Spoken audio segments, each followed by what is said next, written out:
ओम जय बृहस्पति आय देवा नमः। आप सभी का हमारे चैनल भक्ति स्टेटस में स्वागत है। आप सभी बृहस्पतिवार की पूजा विधि एवं संपूर्ण व्रत कथा एवं आरती करेंगे, तो चैनल पर बने रहे। चैनल को सब्सक्राइब जरूर करें। भगवान बृहस्पति देव की पूजा अर्चना के लिए बृहस्पतिवार को व्रत करके बृहस्पतिवार की व्रत कथा को पढ़ने अथवा किसी दूसरे स्त्री पुरुष के द्वारा सुनने की प्राचीन परंपरा है। बृहस्पतिवार का व्रत करने और व्रत कथा सुनने से स्त्री पुरुषों की सभी मनोकामनाएं पूरी होती है। इस व्रत से धन संपत्ति की प्राप्ति होती है, निसंतानों को पुत्र प्राप्ति होती है, परिवार में सुख शांति बनी रहती है, सभी आनंद पूर्वक रहते हैं। बृहस्पतिवार की पूजा कैसे करें? बृहस्पतिवार को सूर्योदय से पहले उठकर स्नान आदि से निवृत्त होकर भगवान बृहस्पति देव को स्मरण करते हुए व्रत का आरंभ करना चाहिए। उपासक को घर के किसी कक्ष में छोटा अथवा बड़ा पूजा स्थल बनाकर उसमें भगवान बृहस्पति देव की प्रतिमा की स्थापना करनी चाहिए। घर के किसी मंदिर में जाकर भगवान बृहस्पति देव की पूजा की जा सकती है। भगवान बृहस्पति देव पीले रंग के पुष्प और पूजा के लिए पीले रंग की सामग्री को विशेष रूप से पसंद करते हैं, इसलिए स्नान के बाद पीले रंग के वस्त्र धारण करने का विशेष महत्व बताया गया। पीले रंग के पुष्प, केले और पीले चंदन से भगवान बृहस्पति देव की पूजा करें। भोजन में चने की दाल, बेसन, दूसरे पीले रंग के खाद्य पदार्थों का सेवन करना चाहिए।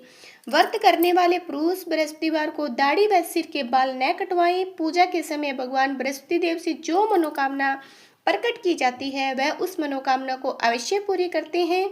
इस व्रत कथा को पढ़ने और सुनने का विशेष महत्व है। आइए अब हम करते हैं बृहस्पतिवार की संपूर्ण कथा। चैनल पर पहली बार आए हैं तो चैनल को सब्सक्राइब जरूर करना।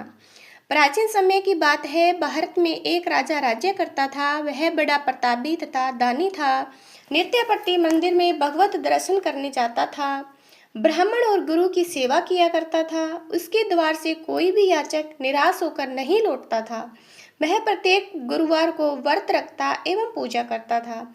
हर दिन गरीबों की सहायता करता, परंतु ये सब बातें उसकी रानी को अच्छी नहीं लगती थी। वह न तो व्रत करती न किसी को एक पैसा भी दान में देती थी। वह राजा से भी ऐसा करने को मना किया करती। एक समय की बात है कि राजा शिकार खेलने वन को चले गए। घर पर रानी और दासी थी। उस समय गुरु बृहस्पति साधु का रूप धारण कर राजा के दरवाजे पर भिक्षा मांगने आए। साधु ने रानी से भिक्षा मांगी तो वह कहने लगी, हे साधु महाराज, मैं इस दान पुण्य से तंग आ गई हूँ। मुझे इस कार्य के लिए तो मेरे पतिदेव ही बहुत है। अब आप ऐसी कृपा करें कि मेरा सारा धन नष्ट हो जाए और मैं आराम से रह सकूं। साधु रूपी बृहस्पति देव ने कहा, हे देवी, तुम तो बड़े विचित्र हो। संतान और धन से कोई दुखी नहीं होता, इसे तो सभी चाहते हैं। पापी भी पुत्र और धन की इच्छा करता है।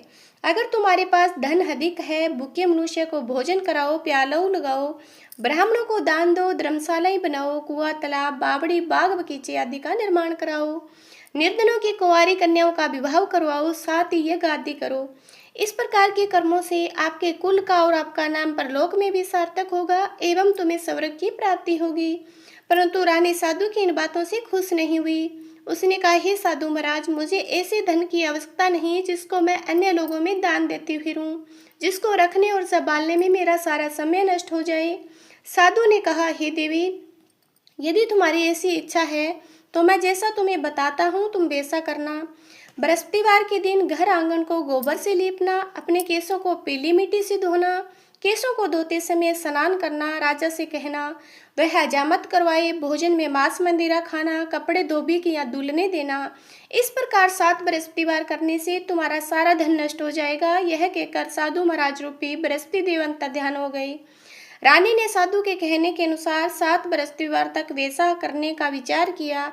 साधु के बताए अनुसार कार्य करते हुए केवल 3 बृहस्पतिवार ही बीते थे। उनकी समस्त धन संपत्ति नष्ट हो गई। भोजन के लिए दोनों समय परिवार तरसने लगा, संसारिक भोगों से दुखी रहने लगा। तब राजा रानी से कहने लगा, हे रानी, तुम यहाँ पर रहो, मैं दूसरे देश को जाता हूँ, क्योंकि यहाँ पर मुझे सभी मनुष्य जानते हैं, इसलिए मैं यहाँ पर कोई काम नहीं कर सकता। अब मैं परदेश जा रहा हूँ, वहाँ कोई काम धंधा करूँगा, शायद हमारा भाग्य बदल जाए। ऐसा कहकर राजा प्रदेश को चला गया। वह वहाँ जंगल से लकड़ी काट कर लाता, शहर में बेचता। इस तरह जीवन व्यतीत करने लगा। इधर राजा के बिना रानी और दासियां दुखी रहने लगी।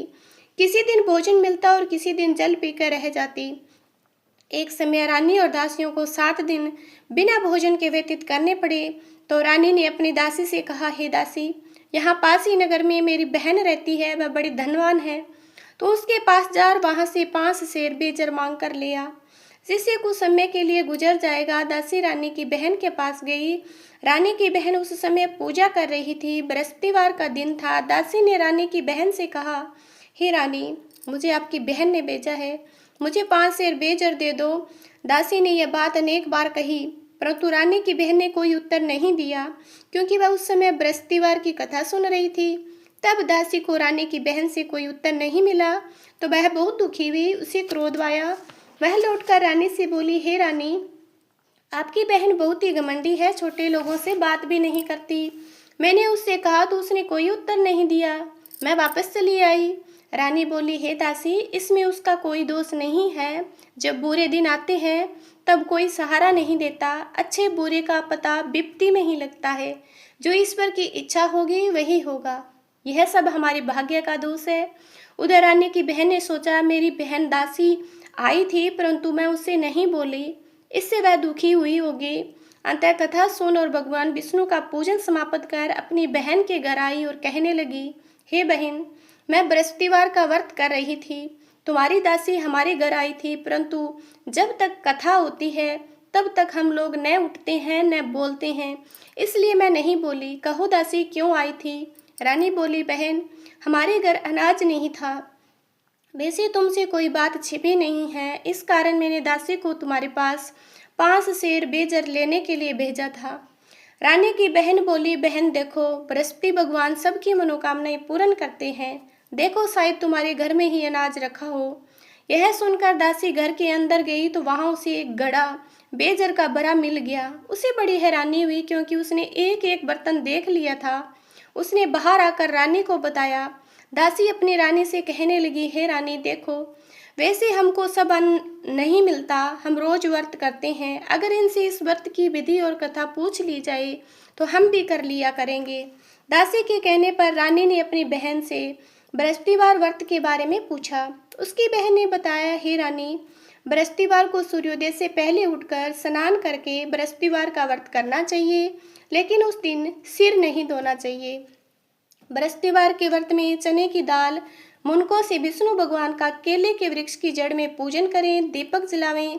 उस दिन एक ही समय भोजन करें। भोजन पीले खाद्य पदार्थ का करें तथा कथा सुने। इस प्रकार व्रत करने से गुरु भगवान प्रसन्न होते हैं, अन्न पुत्र धन देते हैं।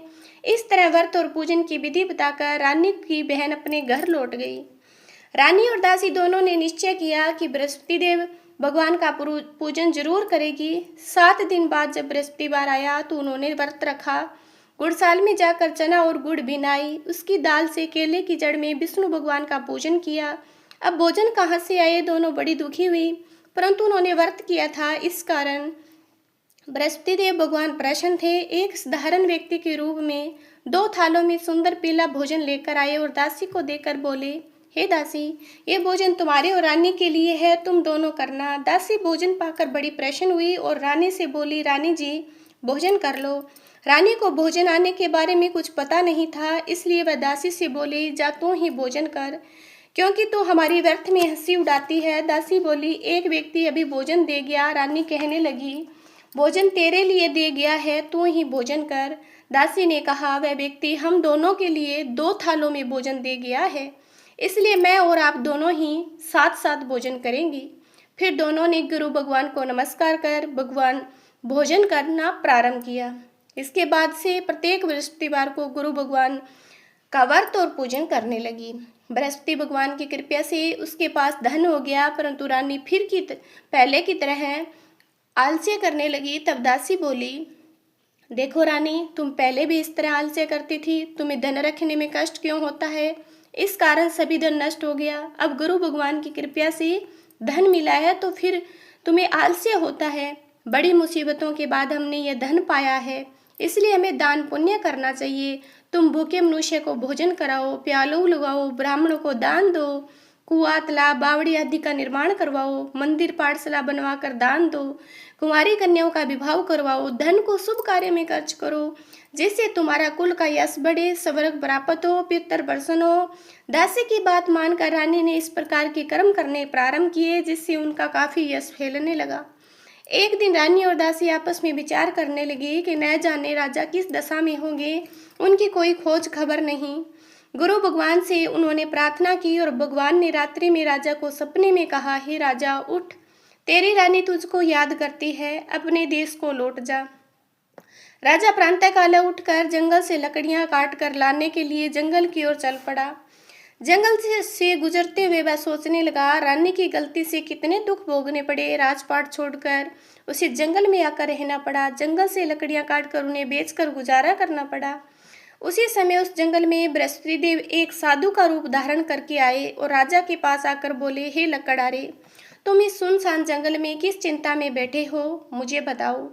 यह सुन राजा के नेत्रों में जल भर आया और साधु की वंदना कर बोला, हे प्रभु, आप सब कुछ जानते हैं। इतना कहकर राजा ने साधु को अपनी संपूर्ण कहानी सुना दी।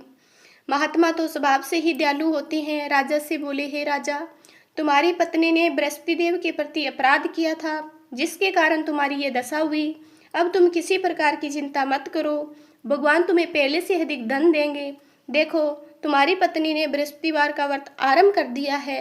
अब तुम भी बृहस्पतिवार का व्रत करके चने की दाल व गुड़ जल के लोटे में डालकर केले का पूजन करो, फिर कथा खाओ और सुनो, भगवान तुम्हारी सब मनोकामनाओं को पूरी करेंगे। साधु को प्रसन्न देखकर राजा बोला, हे प्रभु, मुझे लकड़ी बेचकर इतना पैसा नहीं बचता जिससे भोजन करने के उपरांत कुछ बचा सकूं। मैंने रात्रि में अपनी रानी को व्याकुल देखा है। मेरे पास कोई साधन नहीं जिसे समाचार जान सकूं। फिर मैं बृहस्पतिवार की कौन सी कथा खाऊं और कौन सी सुनूं?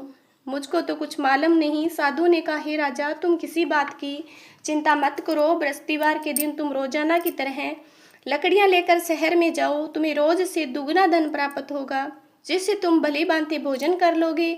बृहस्पति देव की पूजा का सामान भी आ जाएगा। लकड़हारा बने। राजा ने उन साधु से भगवान बृहस्पतिवार की यह कथा सुनकर बृहस्पतिवार का व्रत करके भगवान विष्णु की पूजा की। उस दिन से उसके सभी क्लेश दूर हो गए। लेकिन अगले बृहस्पतिवार को कामकाज में अधिक व्यस्त रहने के कारण उसने भगवान बृहस्पति देव का व्रत नहीं किया।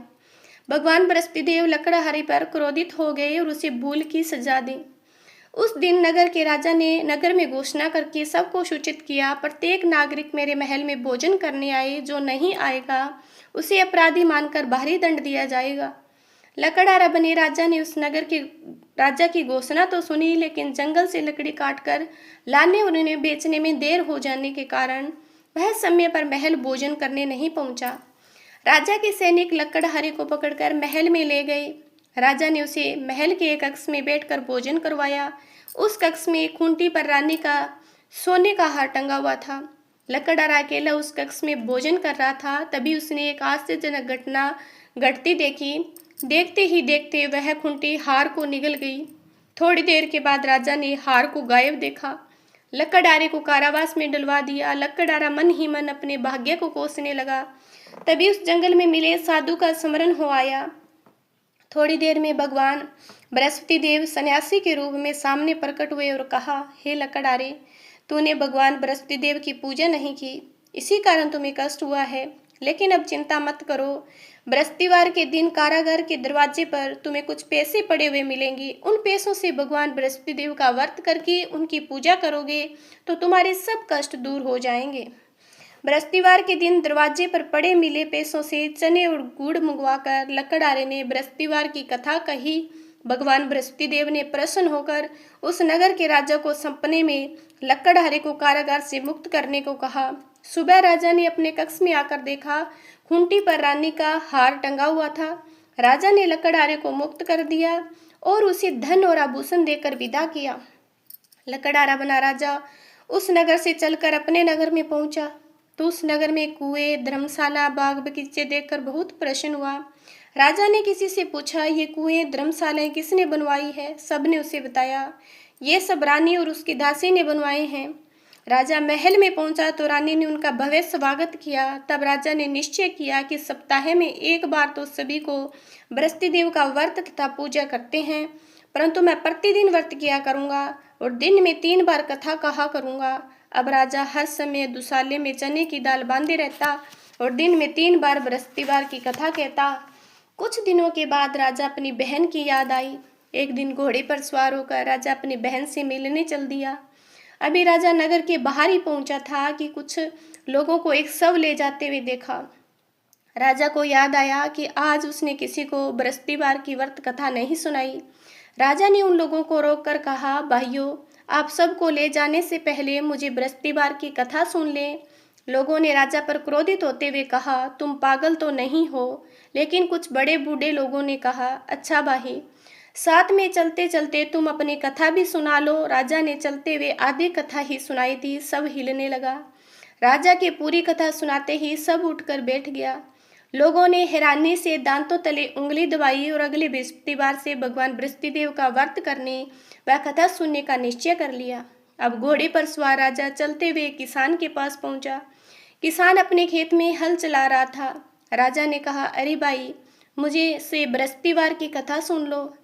किसान जुलजुलाकर बोला, अरे भाई, देख नहीं रही, जितनी देर तक तुम्हारी कथा सुनूंगा उतनी देर में पूरे खेत में हल चला लूंगा। राजा निराश होकर चलने लगा। तभी किसान के बैल लड़खड़ाकर जमीन पर जा गिरे। किसान के पेट में जोरों का दर्द होने लगा।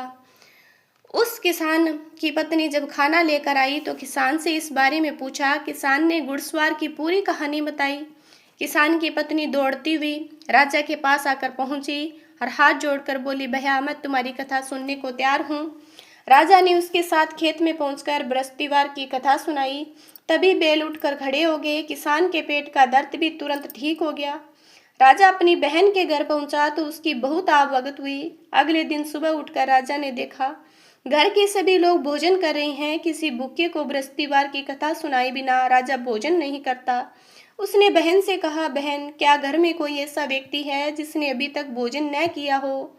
उसकी बहन बोली, भैया, हमारे घर में तो क्या, आपके पूरे नगर में भी नहीं ऐसा व्यक्ति मिलेगा जिसने सुबह सुबह भोजन नहीं किया हो। तब राजा ने बहन के घर से निकलकर उस नगर में बिना भोजन किए व्यक्ति की तलाश गए। एक गडरिये के घर में उसका बेटा बीमार होने के कारण भूखा रह रहा था। राजा उसको जाकर बृहस्पतिवार की कथा सुनाई।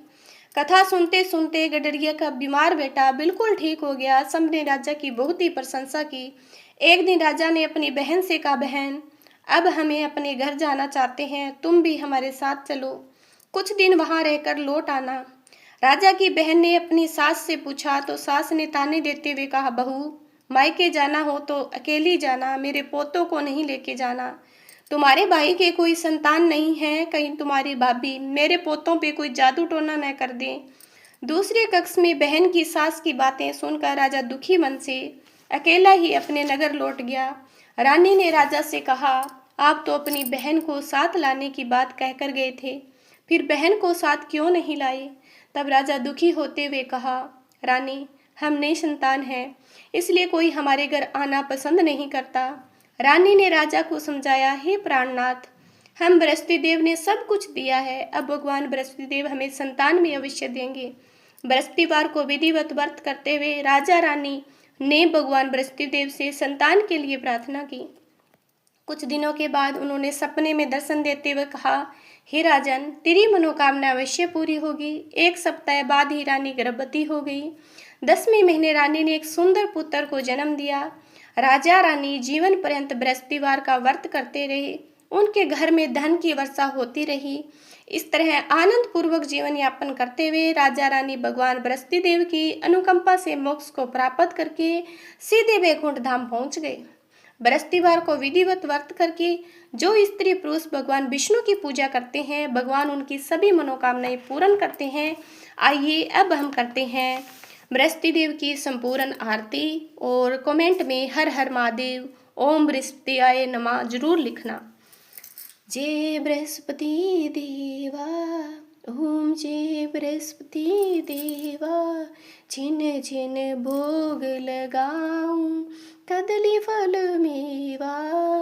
तुम पूर्ण परमात्मा, तुम अंतर्यामी, जगत पिता जगदीश्वर तुम सबके समामी, चरणामृत निज निर्मल सब पालक हरता, सकल मनोरथ दायक कृपा करो भरता, तन मन धन अर्पण कर जो जन शरण पड़े, प्रभु प्रकट तब होकर आकर द्वार खड़े, दीन दयाल दयानिधि भक्तन हितकारी, पाप दोष सब हरता भवबंधन हारी, सकल मनोरथ दायक सब संशयहारी, विषय विकार मिटाहो संतन सुखकारी, जो कोई आरती